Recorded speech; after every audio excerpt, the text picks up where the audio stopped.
Hello everyone, this is once again Ashish Khare, founder and CEO of MentorKart, welcoming Mr. Vishal Manchanda. Um, he's a seasoned HR leader with extensive experience on the people capability function, excelling drive business growth and strategic transformation across organizations. With his vast experience today, we will learn once again from the veteran of the industry about how HR function, how is basically working with business. And today's topic is very interesting. And the topic is how HR can prepare for disruption, the future of work. The future of work is super important because things are changing, especially post pandemic. Things are changing very rapidly and very fast. So, welcome and thank you, Mr. Vishal, for joining us today here at this talk. Um, So let me start with the, from you Thank you, in terms of, Ashish. yes, yes. So you want to say something as an opening remark? Would love to hear from your views on the topic. Yeah, so first of all, Ashish, thank you so much for inviting me today. It's a pleasure as well. The workplace actually has undergone rapid transformation, and it is going on for a while, right? And it's been driven by several key factors, which are actually shaping new organization function. How organizations are and how organizations engage with the employees, right? And like we all actually keep on hearing about technology, AI, and automation disruption. So like that is a key one that has changed the paradigm of how the HR also reacts to the ongoing changes. So I would of course love to speak additional data points about that. But first let's just like start it, and then I would love to answer the questions. Okay, thank you so much, Mr. Vishal. The first question is like, why this disruption is happening? What are the key factors driving this disruption at the workplace, and how it looks like? I'm saying at every industry is happening around. So, would you like to share something insights on that? Yeah, absolutely. Look, there is a huge rise of AI, ML, and automation that is fundamentally, altering the job roles. First of all, the routine tasks are already being automated, freeing up the employees to focus on higher value work, but also Right. creating a need for continuous reskilling. So reskilling is a key word here: upskilling and reskilling.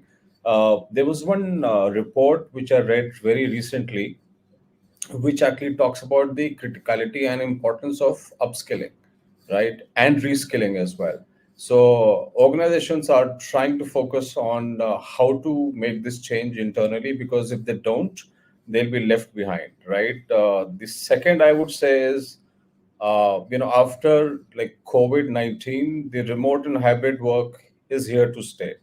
It has actually become already a permanent fixture in, I think, almost all the industries, wherever the role can be. So this shift has already disrupted traditional office dynamics in terms of reshaping corporate culture and changing leaders to rethink how the employment engagement can be done, productivity measurement and team collaboration in virtual environments, which is not easy and it was never done earlier.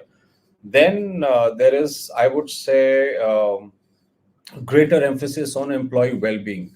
Right, employees today, actually, especially the younger generation, they seek a lot of flexibility, autonomy, and a sense of meaning in the roles. They're no longer happy with, it's just monotonous jobs that they were supposed to do earlier. They just need excitement, right? And that's why we've seen things like the great resignation and quiet quitting waves. So these are the clear indicators of that shift.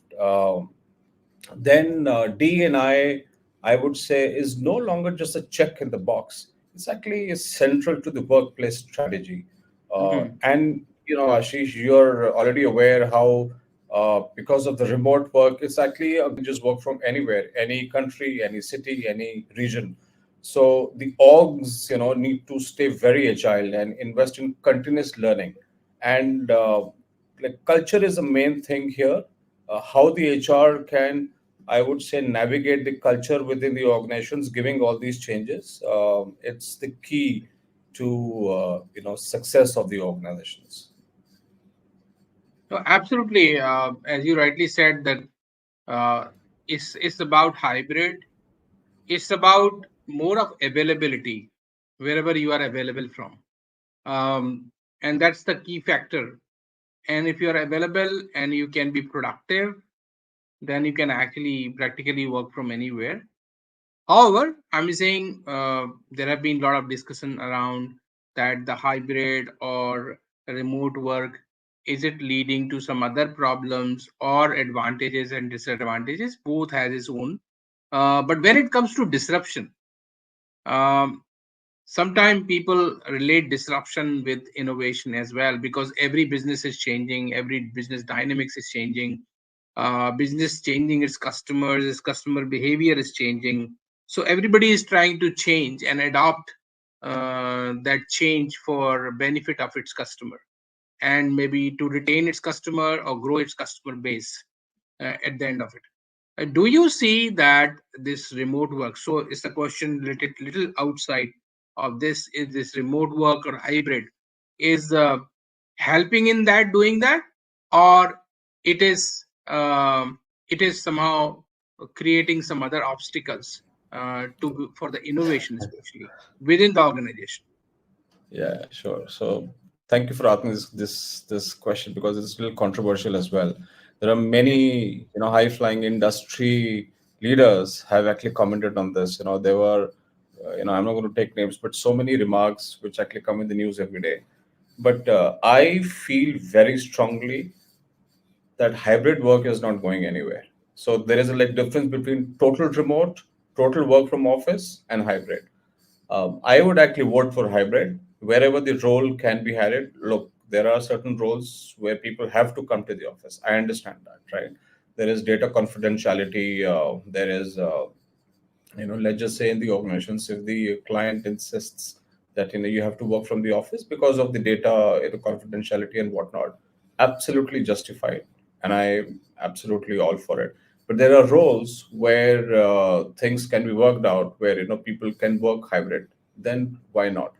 uh, Now, has it affected innovation? Has it affected the cultural nuance, etc.? I would not say it has affected innovation as much, because, in my own personal experience and opinion, when I've encountered the hybrid work environment, I ended up working longer hours without even realizing it.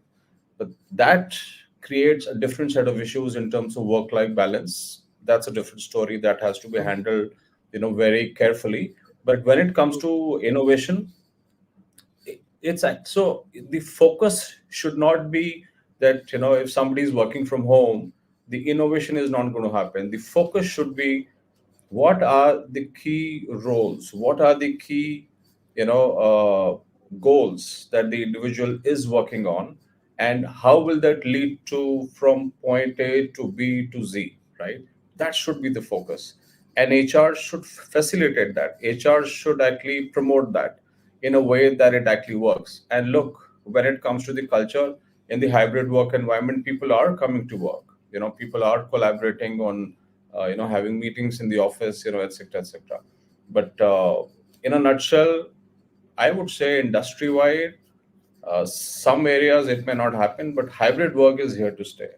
Nobody's going to go, like, usually people are not going to go back to the old mainstay where they insisted on working from the office. So Yeah, I was hybrid. saying, except few industry like manufacturing and all, where you need to go to the And that's client. okay. As I said, that's actually justified, and I totally support that. And there are different flexibilities, I would say flexible options given to them in a different tangents altogether.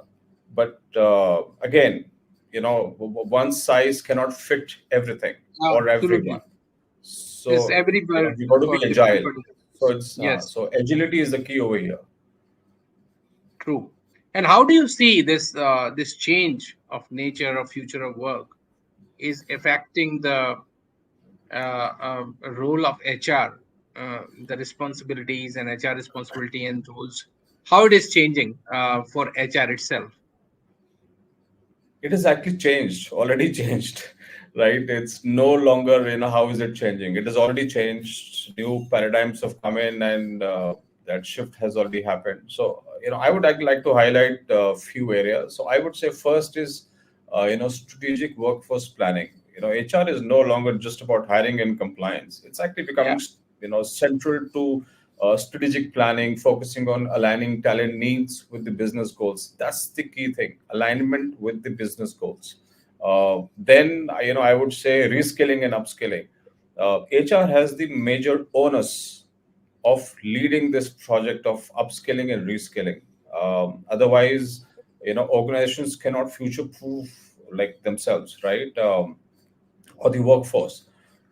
Then I would say EX, employee experience and well-being of the people, right? HR actually now has started playing a very crucial role in the overall employee experience, prioritizing well-being, and work-life balance to boost retention and engagement. So that is one change that has already taken place, and it's been for a while.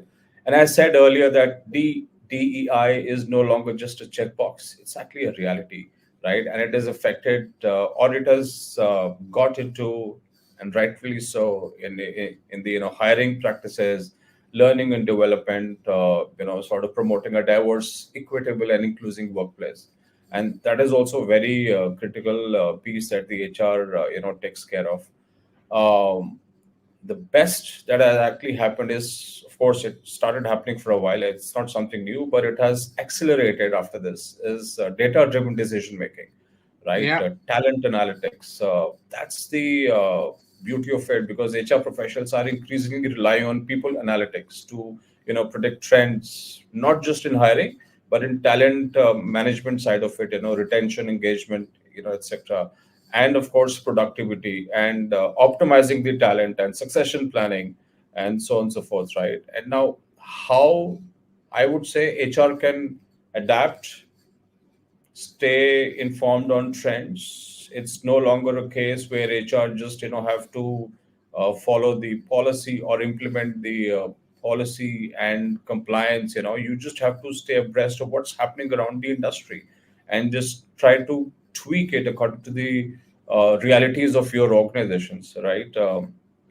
And HR should lead the CEO, the CFO, I would say, of the organizations, and investment in technology, and integrating it also. So not just the investment, but you got to integrate also. In my experience, I've noticed in, even in my current organization, even in my previous organizations, there is a heavy, I would say, emphasis on implementation of technology, optimization, automation. So these are not just the buzzwords; these are the reality of today, and HR plays a very crucial role over here. And focus on agility. We are no longer going to be, so HR doesn't have to insist that if this worked earlier, it will work now also. No, it doesn't yeah, work like this. So the world has changed. So you got to be flexible, and there has to be a smoother adaptation.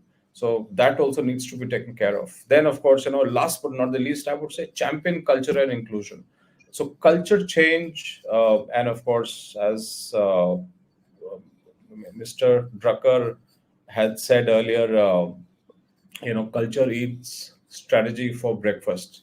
It's a reality even today. He said it long time back, right? So these are some of the changes, and like this is how I would say HR can adapt.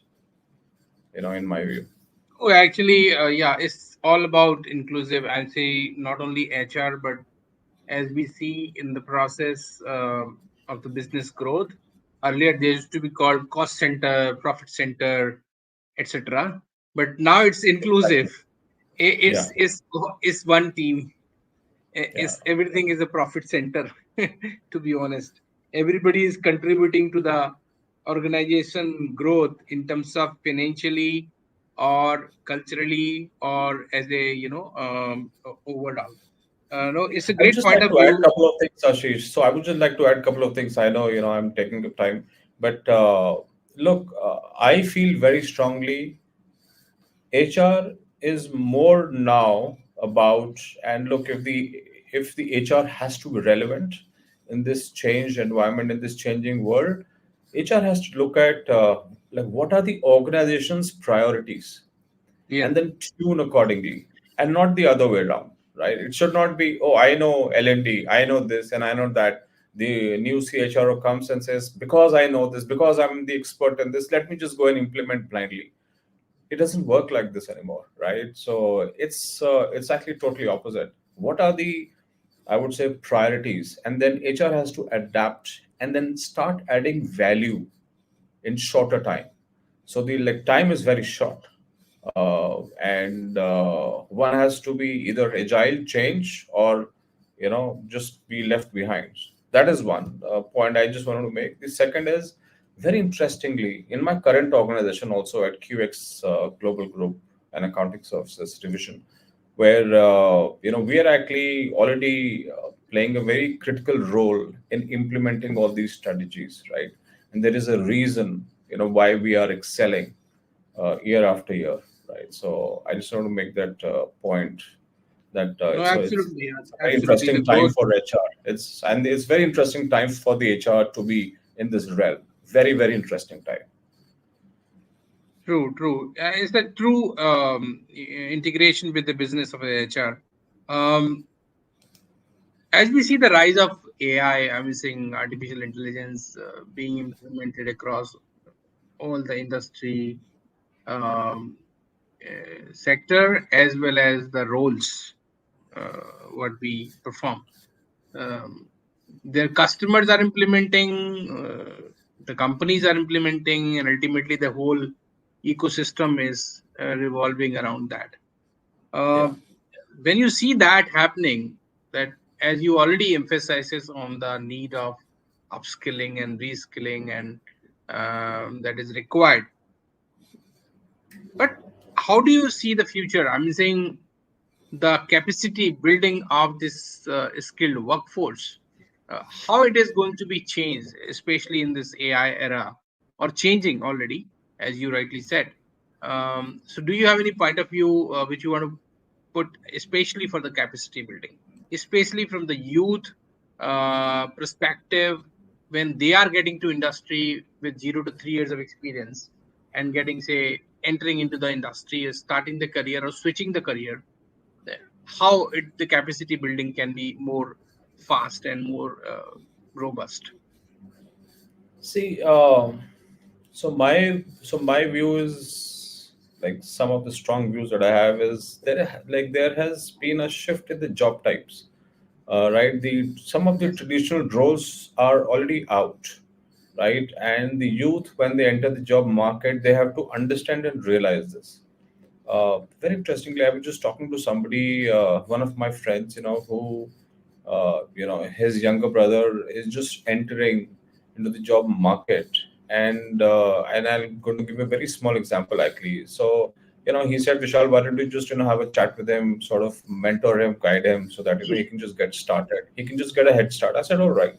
So I had a chat with him. I had a very long discussion with him, and to my surprise, you know he just did know a lot of real world issues. So I think the first change that needs to happen in the education industry, in the colleges, that they have to have some internships, which has to be robust internships. I understand internship program is already there, but these have to be very robust internships, and some education has to be given to these students at that time.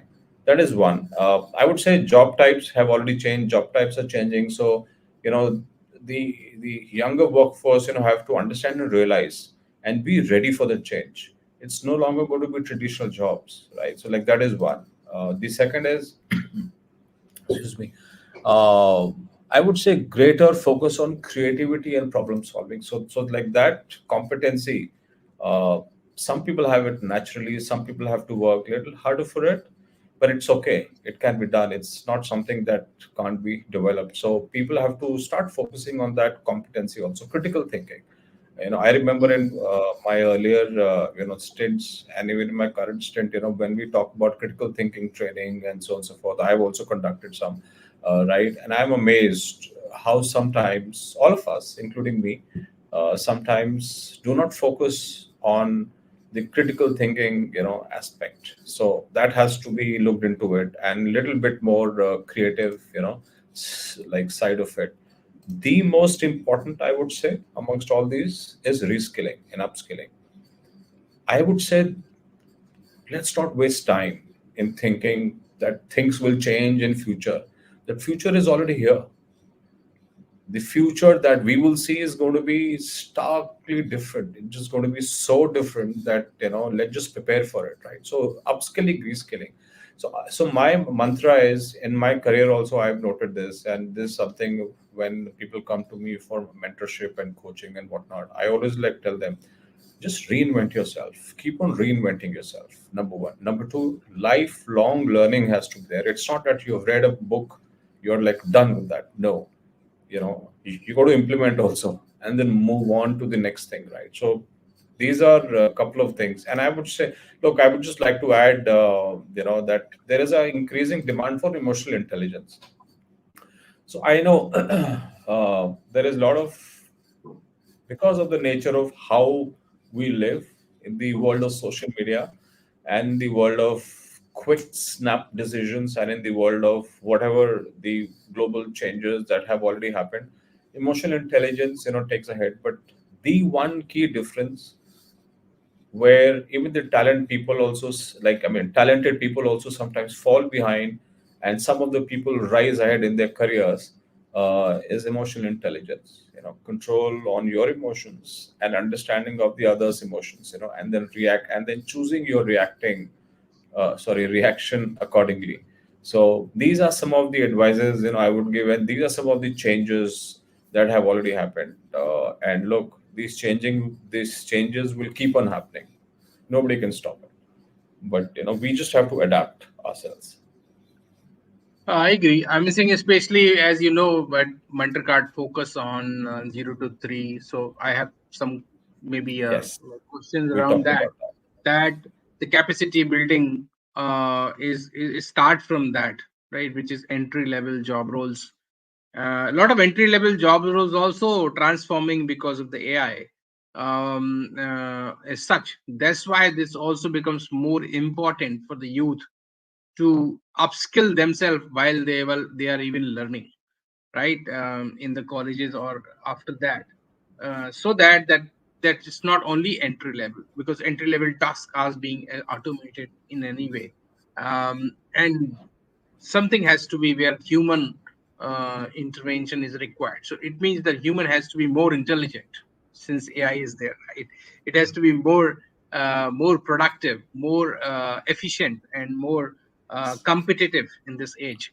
When you see uh, today this youth comes to you, or your company, or in the industry, when they start their career, what are the 2 or 3 things specifically you would like to advise them to change, especially focusing on the mindset? I'm missing what we have seen is the mindset is the problem, Yeah, not only the employability. Someone can be employable, but uh, the mindset has to change first to become employable or continue to be employable, right? yeah. So, I look, there could be different perspectives, there could be different thought processes around it, and it can't be just confined to two or three. But something that I've implemented, something that I've imbibed in my life, something that I advise people also. The first is, stay curious. Just stay curious, right? Curiosity is the biggest benefactor in the short and long run. The amount of knowledge you will gain, the amount of learning that you will gain just by staying curious, it also keeps away the ego, right? It also sort of gives you that thought process, that you're not one and all. There are so many things. There's so much talent around the world. Learn from that also, and learn from them as well. So stay curious is one. The second I would say is, A, learning never stops, and B, there is no age to start the learning. It can start anytime, and I'm talking about, the people who sometimes feel, oh, now I've already had XYZ number of years, what will I do now? How do I go back and do this certification, do this course, and how do I reskill? Let me just carry on like this with my life. But I sort of tell them that a time will come when you will no longer be relevant. And same advice, I would like to give to the youngsters also, that if you are curious from the beginning and if you are continuously learning, that learning is very important. And look, learning doesn't have to be just a formal learning piece. It could be the informal learning piece also that needs to be imbibed. So life experience is very important. And life experience is going to be very beautiful, very productive, if that learning doesn't stop. So these are the two key things I would like to advise to the youngsters. No, it's a And great input. I think so. Is as MentorKart also, we do mentorship is our core, and when we interact with the students or candidates who are starting their career or have already started the career at 0 to 3 years, what we realize that it's a mindset, it's a limit what we have decided to ourselves, and we wanted to be strict around that. Like, there are many things are there. So I'm saying those things, if are make it open, then the learning start coming automatically, and then we can start and pursue that. Coming back to the our topic in this such a competitive world, um, the future work is there, and the very uh, less talent, I would say. The right skilled people, a right set of people are always in demand. And in such a competitive age, um, how do you see the HR can play a big role, and HR has to play a big role and is already playing to retain that talent for the organization, or attract the talent which is, which who want to come and work with us? Is there anything which you want to share for the peer network here? yes, absolutely and absolutely. And I think they must already be doing it. But let me just share my opinion on this. And this is something we already implemented QX Global, and the other companies that I worked earlier. Um, so first is the employer branding. You got to build a very strong brand identity. So when I say Hmm. brand, showcasing employee testimonials, diversity initiatives, CSR efforts, and also some of the core programs that you run, right? And of course, there's social media you got to manage and whatnot. So employer branding is very important in this day and age. You just have to be relevant about this. The Hmm. second is, I would say, the core, which like touches the basic raw nerve, I should say, is compensation and benefit. So, I mean, you got to offer more than just the salary. It should not just be the number. There has to be some tangible and intangible benefits also that you got to highlight and sort of talk about. So there has been a lot of talk about mental well-being and this, right? And let's just get into that core of it, and let's just try to create some programs where some cool and core benefits could be given to the employees. So that is the second one. I would say, wherever feasible, focus on flexibility. Hmm. uh, do not focus on the fact that you're going to be physically present. Well, as I said earlier as well, that if the job demands, good enough, justified. But if it can be worked out, little bit of flexibility, let's just do that, let's just try that, and let's focus on the key result areas. And so that should be the focus. The result agility should be the main theme and not anything else, because if you focus on the results, things will automatically start happening, things will automatically start falling in place. So I mean, I would say, like, that's the third thing in this changed environment. And one thing where organizations sometimes fail is investment in leadership development and people development, right? Hmm. uh, there are a lot of professionals also, when I talk to them, then what are you doing in your organizations? Oh, we have these training programs, we have these onboarding sessions and this.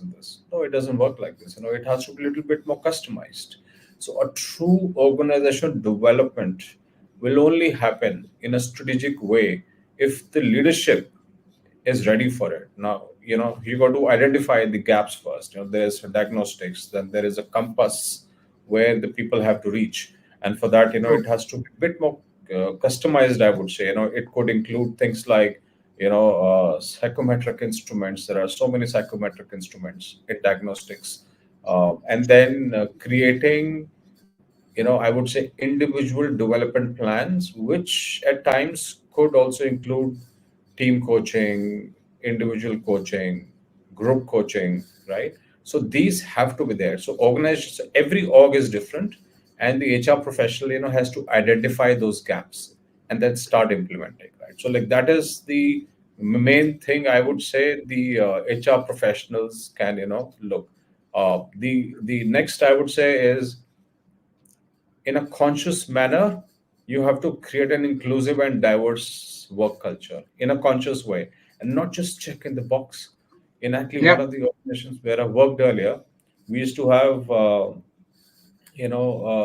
leadership programs where we reskilled and upskilled the diversity workforce.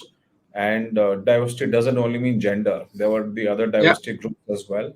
And made sure, and like, what the like leaders had the target to mentor and make sure and ensure that these and this workforce reach at a certain stage in terms of the leadership circles, right? So that is a true change, and not just let's just hire X gender and Y gender, this number and that number. That strategy was 15 years ago, right? So times have changed. The next I would say, and I'm a big proponent of this, and this is something I feel very strongly about, right? When the employee comes to work, you can give the salary, a good salary, things will start happening. Then the employee starts feeling, at times I'm talking about certain employees, they'll be like, and hypos especially, what am I doing here? Why am I doing here? What is the Hmm. main purpose that I have in this role, in this organization? So the orgs, the HR professionals and the organizations have to address that. So that addressing this facet is equally critical as the other things that I just like talked about. So these are certain things you can just do. And of course, there are so many other programs, run-of-the-mill programs that the organizations can implement. But these are the themes. Under these, a lot of projects could be done. Absolutely, absolutely. It's very much required. Uh, so maybe we already done with our timing, so almost 32-minute cross. Maybe the last question to you, that how can a platform like MentorKart contribute to the development of the future ready talent for organization like yours or many others? We have been trying to do that. What is your view on that? I would say mentor card can play a very critical role where tailored learning programs and one-on-one mentorship sessions could also be given. And then I would say industry aligned skill development programs that MentorCraft can like present, and use of advanced technology, and I would say comprehensive career support that you can get. So these are certain ways I think you Yeah. can create a difference in people's lives. Yes, so we are a lot of things we are trying to do, and that's why this outreach program also happening, and the leaders like you who are coming on talent talks are helping and growing the mentor card vision. Ultimate our goal is to make everybody employable, whether they are studying in college from that curriculum integration perspective, Yeah, to the out when they are out in the industry and working, and maybe switching the career between their first 3 years of the career. So that's what our focus area is in terms of. Thank you, Mr. Vishal, for joining us today in this conversation. And I'm sure this is going to be helpful for a lot of people who are going to watching this. It will be shared across the platforms as well as to the network of our university colleges, more than 250 plus across the pan India. And I'm sure it will benefit to all of us in the future. And let's wish good luck to the entire ecosystem with Yes. changing work environment and disruption which is happening around us. I think so. Disruption keeps us move on, and do the new things, old thing in a new ways, and always the new things in the new ways.